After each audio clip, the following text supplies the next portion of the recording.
আসন্ন ত্রয়োদশ জাতীয় সংসদ নির্বাচন সামনে রেখে জমে উঠেছে প্রচারণা। সকাল থেকে ঢাকা উত্তর ও দক্ষিণ সিটি কর্পোরেশনের সংসদীয় আসনের প্রার্থীরা দাঁড়ে দাঁড়ে যাচ্ছেন ভোটারদের।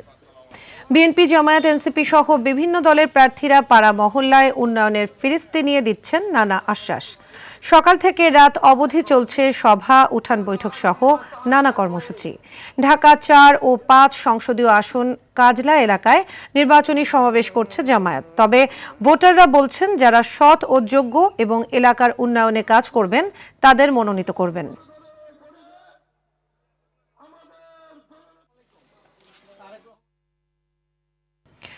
দর্শক, এই মুহূর্তে বাড্ডা এলাকায় রয়েছেন সহকর্মী জাহিদ রহমান, সরাসরি যুক্ত হচ্ছেন তিনি। জাহিদ, নির্বাচনী প্রচারণার চতুর্থ দিনে এসে প্রার্থীরা কি বলছেন এবং ভোটাররা কেমন সাড়া দিচ্ছেন তাতে জানাবেন।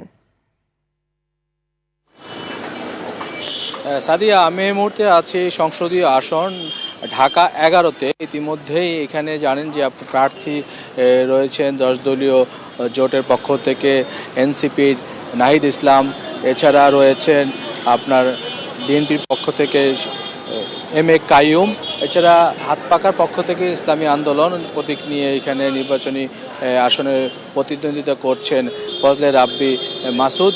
আপনি জানেন যে ইতিমধ্যেই প্রার্থীরা তাদের যে কর্মসূচি রয়েছেন, তারা মত বিনিময় সভা, স্থানীয়দের সাথে বিভিন্ন জায়গায় দেখা করা, কথা বলা, তাদের ভাবনা সম্পর্কে জানা। এছাড়া আমরা জানি যে বিকেলগুলোতে, বিশেষ করে বিকেলে দুপুরের পর থেকে গণসংযোগের জন্য যারা বিভিন্ন সমাবেশ, ছোটোখাটো এবং ক্যাম্পেইন করার মাধ্যমে তারা প্রচারণা চালাচ্ছেন। এবং একটি কথা বলে রাখি যে ভোটারদের কাছে মন জয় করার জন্য যে ধরনের প্রতিশ্রুতি দেওয়া এবং যে ধরনের সমস্যা রয়েছে এলাকা ভিত্তিক, সেগুলো চিহ্নিত করে সমাধানের আশ্বাস, সেগুলো কিন্তু প্রার্থীরা দিয়ে যাচ্ছেন।